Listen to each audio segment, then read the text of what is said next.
ಈಗ ದಲಿತ ಕೋಟಾದಲ್ಲಿ ಯಾರಿಗೆ ಮಂತ್ರಿಗಿರಿ ಸಿಗುತ್ತೆ ಅನ್ನೋದು ಸದ್ಯದ ಸುದ್ದಿ. ಹಾಗಾದ್ರೆ ಆ ಕ್ಯೂರಿಯಾಸಿಟಿ ಹಾಗೆ ಇರಲಿ, ನೋಡ್ತಾ ಹೋಗೋಣ. Let's look into it. Dalit ಕೋಟಾದಲ್ಲಿ ಮಂತ್ರಿಗಿರಿ ಯಾರಿಗೆ ಸಿಗುತ್ತೆ? ಈಗಾಗಲೇ ದಲಿತ ಕೋಟಾದಲ್ಲಿ 3 ಅವಕಾಶ ಕಲ್ಪಿಸಲಾಗಿದೆ. ಡಾಕ್ಟರ್ ಜಿ ಪರಮೇಶ್ವರ್ ಉಪಮುಖ್ಯಮಂತ್ರಿಗಳು ಸೇರಿದಂತೆ ಮುನಿಯಪ್ಪ ಮತ್ತು ಪ್ರಿಯಾಂಕ್ ಖರ್ಗೆ ಅವರಿಗೆ ಚಾನ್ಸ್ ಸಿಕ್ಕಿದೆ. ಹಾಗಾದ್ರೆ ಇನ್ನು ಕನಿಷ್ಠ ಇನ್ನೂ ಒಬ್ಬ ದಲಿತರಿಗೆ ಮಂತ್ರಿಗಿರಿ ಕೊಡಲೇಬೇಕು ಅನ್ನುವ ಮಾಹಿತಿ, ಖಚಿತವಾದಂಥ ಮಾಹಿತಿ. ಯಾರು ಆ ಅದೃಷ್ಟವಂತ, ಯಾರಿಗೆ ಬಿಗ್ ಶಾಕ್? ಹಾಗಾದ್ರೆ ಯಾರು ಔಟ್ ಆಗ್ತಾರೆ, ಯಾರು ಇನ್ ಆಗ್ತಾರೆ? ಸಿದ್ದು ಸಂಪುಟದಲ್ಲಿ ಓರ್ವ ಪ್ರಭಾವಿಗೆ ಆಘಾತ ಫಿಕ್ಸ್. ಯಾರು ಅಂತ ನಿಮಗೂ ಕೂಡ ಈಗ ಗೊತ್ತಾಗೇ ಆಗುತ್ತೆ. ಸಿದ್ದರಾಮಯ್ಯನವರ ಆತ್ಮೀಯರವರು ಹಳೆ ಮೈಸೂರು ಭಾಗದ ನಾಯಕ ಮಂತ್ರಿ ಆಗ್ತಾ ಇಲ್ಲ. ಆದ್ರೆ ಮಂಡ್ಯ ಭಾಗದ ಓರ್ವ ದಲಿತ ಶಾಸಕರಿಗೆ ಈ ಬಾರಿ ಅವಕಾಶ ಸಿಗೋದು ಬಹುತೇಕ ಖಚಿತ ಅನ್ನುವ ಮಾಹಿತಿ ನಿಮ್ಮ ಅಶ್ವವೇಗ ನ್ಯೂಸ್ಗೆ ಲಭ್ಯ ಆಗಿದೆ. ಎಸ್, ದಲಿತ ಕೋಟ ಬಹಳ ಪ್ರಮುಖ ಕೋಟ. ಎಲ್ಲ ಸಮುದಾಯಗಳು ಕೂಡ ಇದನ್ನೇ ಏನೋ ಪ್ರಬಲ ಸಮುದಾಯವೇ. ಅದು ಅಲ್ಪಸಂಖ್ಯಾತರಿರ್ಬೋದು, ಬಹುಸಂಖ್ಯಾತರಿರ್ಬೋದು, ದೊಡ್ಡ ಸಮುದಾಯದ ಕಾಸ್ಟ್ ಇಕ್ವೇಷನ್ಸ್ ಇರ್ಬೋದು, ಏನೇ ಇರ್ಬೋದು. ಸಮಾಜ ನಿರ್ಮಾಣದ ಒಂದು ಉದ್ದೇಶ ಇಟ್ಕೊಂಡು ನಮ್ಮ ಸಂವಿಧಾನ ಇದೆ ರೀ ಅಲ್ವಾ? ಆ ಸಂವಿಧಾನದ ಆಶಯಕ್ಕೆ ಧಕ್ಕೆ ಬರದ ಹಾಗೆ ರಾಜಕಾರಣದಲ್ಲಿ ಯಾವ ರೀತಿ ನ್ಯಾಯ ಒದಗಿಸ್ತಾರೆ ಗೊತ್ತಿಲ್ಲ. ಯಾಕಂತ ಹೇಳಿದ್ರೆ democracy is different and politics is different ಅನ್ನೋ ಥರದಲ್ಲಿ ಆಗ್ಬಿಟ್ಟಿದೆ. ಆದರೆ ಪ್ರಜಾಪ್ರಭುತ್ವದ ಹೆಸರನ್ನು ಹೇಳಿಕೊಂಡು ಪ್ರಜಾಪ್ರಭುತ್ವದ ಅಡಿಪಾಯದಲ್ಲಿ ಈಗ ರಾಜಕಾರಣವನ್ನು ಮಾಡುವಂಥ ನಮ್ಮ ನಾಯಕರು ನಿಜಕ್ಕೂ ಅದರಲ್ಲಿ ನ್ಯಾಯ ಒದಗಿಸಿದ್ರೆ ಅವ್ರಿಗೂ ಒಳ್ಳೆಯದು, ಸಮುದಾಯಕ್ಕೂ ಒಳ್ಳೆಯದು ಆ ಥರ. ಯಾಕಂದರೆ ಆ ಒಂದು ಅಸ್ಮಿತೆ ಇದ್ದೇ ಇರುತ್ತೆ, ನಮ್ಮದು ನಮ್ಮವರಿಗೆ. ಆ್ಯಕ್ಚುಲಿ ಯಾವುದೇ ಸಮುದಾಯಕ್ಕೆ ಏನೇ ಕೊಟ್ಟರು, ಈಗ ಯಾವುದೋ ಸಮಾಜ ಕಲ್ಯಾಣ ಇಲಾಖೆ ಅಂತ ಅಂದ್ಕೊಳ್ಳೋಣ, ಅದರಲ್ಲಿ ಬೇರೆ ಯಾವುದೋ ಒಬ್ಬ ಬಹುಸಂಖ್ಯಾತರನ್ನ ತಂದು ಕೂರಿಸಿದ್ರೆ ಅವ್ರು ಕೆಲಸ ಮಾಡಲ್ಲ ಅಂತಾರ? ಇಲ್ಲ, ಹಾಗಲ್ಲ. ಆದರೆ ನಮ್ಮವರೇ ಇರಲಿರಿ ಅನ್ನೋ ಒಂದು ಭಾವನೆ ಸಹಜವಾಗಿ ಇದ್ದೇ ಇರುತ್ತೆ. ಆ ಅಸ್ಮಿತೆಗೂ ಕೂಡ, ಆ ಭಾವನೆಗೂ ಕೂಡ ಧಕ್ಕೆ ಆಗದೆ ಇರೋ ರೀತಿಯಾಗಿ ಈ ಒಂದು ಸಂಪುಟ ರಚನೆಯನ್ನು ಮಾಡಬೇಕಾದಂಥ ಒಂದು ಅನಿವಾರ್ಯತೆ ಸದ್ಯದ ರಾಜಕಾರಣದಲ್ಲಿ ಇದೆ. ಎಸ್, ಈಗ ಮಂತ್ರಿಗಿರಿ ಯಾರ್ಯಾರಿಗೆ ಸಿಕ್ಕಿದೆ ಅಂತ ನೋಡಿದ್ರಿ. DK ಕ್ಯಾಬಿನೆಟ್ 1.0, ಈಗ 2.0. ಯಾರದು? ಎಸ್, ನಿಮಗೆ ಗೊತ್ತಾಗ್ತಾ ಇದೆ ಯಾರು ಅಂಥೇಳಿ.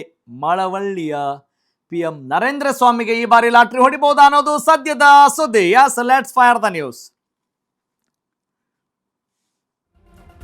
ಈ ಬಾರಿ PM ನರೇಂದ್ರ ಸ್ವಾಮಿಗೆ ಮಂತ್ರಿಗಿರಿ ಭಾಗ್ಯ ಸಿಗಬಹುದಾ? ಡಾಕ್ಟರ್ HC ಮಹದೇವಪ್ಪ ಬದಲು ನರೇಂದ್ರ ಸ್ವಾಮಿಗೆ ಅವಕಾಶ ಆಗಬಹುದಾ? ದಲಿತ ಕೋಟಾದಲ್ಲಿ ನರೇಂದ್ರ ಸ್ವಾಮಿಗೆ ಲಾಟರಿ ಹೊಡಿಬಹುದಾ? ಮಹದೇವಪ್ಪ ಮಂತ್ರಿ ಮಾಡಲು ಹೈಕಮಾಂಡ್ಗೂ ಯಾಕೋ ಮನಸ್ಸಿಲ್ಲ ಅನ್ನೋದು ಸದ್ಯದ ಸುದ್ದಿ. ಮಹದೇವಪ್ಪ ಅವ್ರನ್ನ ಮಂತ್ರಿ ಮಾಡೋಕೆ ಯಾಕೋ ಮನಸ್ಸಿಲ್ಲ. ಆದ್ರಿಂದ PM ನರೇಂದ್ರ ಸ್ವಾಮಿಗೆ ಆ ಒಂದು ಸಾಧ್ಯತೆ ಜಾಸ್ತಿ ಇದೆ. ಚುನಾವಣೆ ಹೊತ್ತಲ್ಲಿ ಹೊಸ ದಲಿತ ನಾಯಕನಿಗೆ ಬಲ ತುಂಬಲು ಸ್ಕೆಚ್ ಹಾಕಲಾಗ್ತಾ ಇದೆ, ಆಲೋಚನೆ ಮಾಡಲಾಗ್ತಾ ಇದೆ. That is the news. ಮಳವಳ್ಳಿಯ PM ನರೇಂದ್ರ ಸ್ವಾಮಿಗೆ ಈ ಬಾರಿ ಮಂತ್ರಿ ಭಾಗ್ಯ ಪಕ್ಕ ಅನ್ನುವ ಮಾಹಿತಿ ಸದ್ಯಕ್ಕಿದೆ. ಸದ್ಯಕ್ಕೆ ಅವರ ಹೆಸರು ಮುಂಚೂಣಿಯಲ್ಲಿದೆ. ದಲಿತ ಕೋಟಾದಲ್ಲಿ ಡಾಕ್ಟರ್ HC ಮಹದೇವಪ್ಪ ಕೂಡ ಒಬ್ಬ ಪ್ರಬಲ ನಾಯಕರು, ಸಿದ್ದರಾಮಯ್ಯನವರ ಅತ್ಯಾಪ್ತರು, ಆತ್ಮೀಯರು ಮತ್ತು DK ಶಿವಕುಮಾರ್ ಅವರ ಮುಖ್ಯಮಂತ್ರಿ ಪಟ್ಟಕ್ಕೆ, ಅವರ ಆಸೆಗೆ ಬಹಳ ವಿರೋಧವಾಗಿ ಹೇಳಿಕೆಗಳನ್ನು ಕೊಟ್ಟಂಥ ನಾಯಕರು ಕೂಡ ಅವರು ಆಗಿದ್ರು. ಆದರೆ ಈಗ ಕಾಲ ಬದಲಾಗಿದೆ. ಈಗ DK ಶಿವಕುಮಾರ್ ಒಂದು ಅವರದೇ ಆದಂಥ ಒಂದು ಆಲೋಚನೆ ಇದ್ದೇ ಇರುತ್ತೆ, ರಾಜಕಾರಣ ಮಾಡಲೇಬೇಕಾಗತ್ತೆ. ಬಟ್ ನೋಡಿ, ಈಗ ಎಲ್ಲ ಹಳೆ ಮೈಸೂರು ಭಾಗದ ಅಂತ ಬಂದಾಗ ಅದು ಬಹಳ ಪ್ರತಿಷ್ಠೆಯ ವಿಚಾರವಾಗಿರುತ್ತೆ. ಮಂಡ್ಯ ಆಗಿರ್ಬೋದು, ಮೈಸೂರು ಆಗಿರಬಹುದು, ನಿಮಗೆ ಯಾವುದೇ ಮಾಗಡಿ ಆಗಿರ್ಬೋದು, ರಾಮನಗರ, ಎಲ್ಲ ವಿಚಾರ ಅಂತ ಬಂದಾಗ ಆಯಾ ಕ್ಷೇತ್ರದ ನಾಯಕರನ್ನ ಜನಸಾಮಾನ್ಯರು ಕೂಡ ಗಮನಿಸ್ತಾ ಇರ್ತಾರೆ. HC ಮಹದೇವಪ್ಪ ಔಟ್ ಆದರೆ ಈಗ PM ನರೇಂದ್ರ ಸ್ವಾಮಿಗೆ, ಮಳವಳ್ಳಿಯ ಶಾಸಕರಿಗೆ ಮಣೆ ಹಾಕ್ಬೋದು ಅನ್ನೋದು ಸದ್ಯದ ರಾಜಕೀಯ ಲೆಕ್ಕಾಚಾರದ ಒಂದು ಸುದ್ದಿ. ಎಸ್, HC ಮಹದೇವಪ್ಪ ಬಹಳ ಪ್ರಭಾವಿ ಸಚಿವರಾಗಿದ್ದಂಥವ್ರು, ಪ್ರಭಾವಿ ವ್ಯಕ್ತಿಯಾದಂಥವ್ರು. ತಮ್ಮದೇ ಆದಂಥ ಒಂದು ಕರೇಜಿಯಸ್ ಡಿಸಿಷನ್ಸ್ನ ತೆಗೆದುಕೊಳ್ಳೋದು, ಅವ್ರದ್ದೇ ಹಾವಭಾವನ ನೋಡಿರ್ತೀರ, ಅವ್ರ ಬಾಡಿ ಲ್ಯಾಂಗ್ವೇಜ್ನ ಗಮನಿಸಿರ್ತೀರ ಅಲ್ವೇ? ಹಂಗಿದೆ. ಆದರೆ ಈಗ ಸದ್ಯಕ್ಕೆ PM ನರೇಂದ್ರ ಸ್ವಾಮಿ ಆ ಸಚಿವ ಸ್ಥಾನವನ್ನು ಅಲಂಕರಿಸಬಹುದು. ಅಂದರೆ ಯಾವ ಸ್ಥಾನವನ್ನು ಕೊಡ್ತಾರೆ ಅದು ಬೇರೆ. ಓಕೆ, ಈಗ ದಲಿತ ಮಂತ್ರಿಗಿರಿ ಅಂತ ಬಂದಾಗ, ದಲಿತ ಕೋಟಾ ಅಂತ ಬಂದಾಗ ಎಚ್ ಸಿ ಮಹದೇವಪ್ಪ ಅವರು ಔಟ್ ಆದರೆ ಪಿ ಎಂ ನರೇಂದ್ರ ಸ್ವಾಮಿ ನೋಡಿ, ಪ್ರೈಮ್ ಮಿನಿಸ್ಟರ್ ನರೇಂದ್ರ ಸ್ವಾಮಿ ಅಲ್ಲ, ಪಿ ಎಂ ಅವ್ರ ಇನಿಷಿಯಲ್ ನರೇಂದ್ರ ಸ್ವಾಮಿ ಇನ್ನಾಗ್ತಾರೆ ಅನ್ನೋದು ಸದ್ಯದ ಸುದ್ದಿ. ಡಿ ಕೆ ಶಿವಕುಮಾರ್ ಅಂತ ಹೇಳಿದ ತಕ್ಷಣ ಅವ್ರು ಏನು ಯೋಚನೆ ಮಾಡಿದ್ರು, ಒಂದು ಮಹತ್ವಾಕಾಂಕ್ಷೆ ಹೆಜ್ಜೆ ಇಡ್ತಾ ಇದ್ದಾರೆ. ಮತ್ತು ಅವರು ಯಾವ ರೀತಿ ಏನೆಲ್ಲ ಸ್ಪಾರ್ಕ್ ಕ್ರಿಯೇಟ್ ಮಾಡಬೇಕಲ್ಲ, ಅದಕ್ಕೆಲ್ಲ ಪೂರಕವಾಗಿ ಯಾರು ಕಮಕ್ ಅನ್ನಂಗಿಲ್ಲ ಅಂಥವರೇ ಇರಬೇಕು. ಯಾಕಂತ ಹೇಳಿದ್ರೆ ನೀವು ನೋಡಿರ್ಬೋದು, ಅವರ ಬಾಡಿ ಲ್ಯಾಂಗ್ವೇಜ್ ಎಲ್ಲ ನೋಡಿರ್ಬೋದು, ಅವ್ರ ಮಾತುಗಾರಿಕೆ ನೋಡಿರ್ಬೋದು. ಈ ಬಾರಿ ಮುಖ್ಯಮಂತ್ರಿ ಪಟ್ಟವನ್ನು ಅಲಂಕರಿಸಿದಾಗ ಅವ್ರು ಹೇಳ್ತಾ ಇರೋ ರೀತಿ ಇರ್ಬೋದು, ಸಣ್ಣ ವಿಚಾರ ಇರ್ಬೋದು, ದೊಡ್ಡ ವಿಚಾರ ಇರ್ಬೋದು, ಖಡಕ್ಕಾಗಿ ಹೇಳ್ತಾ ಇದ್ರು, ರೀ ನನ್ನ ಹಿಂದೆ ಯಾರು ಕುತ್ಕೊಳ್ಳೋಂಗಿಲ್ಲ ಇಲ್ಲಿ ಅಂತ ಹೇಳ್ತಾ ಇದ್ರು ಅಲ್ವಾ. ಅದು ಸುಮ್ಮನೆ ಒಂದು ಝಲಕ್ ಅದು. ಆಮೇಲೆ ಹಿಂಗೆ ಆಗಬೇಕು, ಯಾರು ಸುಮ್ಮನೆ ಎಲ್ಲ ಪೋಸ್ ಕೊಟ್ಕೊಂಡೆಲ್ಲ ನಿಲ್ಲಂಗಿಲ್ಲ ಅಂತ. ಅಂದರೆ ಅದು ಒಂದು ಸೈನ್ ಅಷ್ಟೇ. ಇವ್ರು ಭಾಳ ಸ್ಟ್ರಿಕ್ಟ್ ಇದ್ದಾರಪ್ಪ.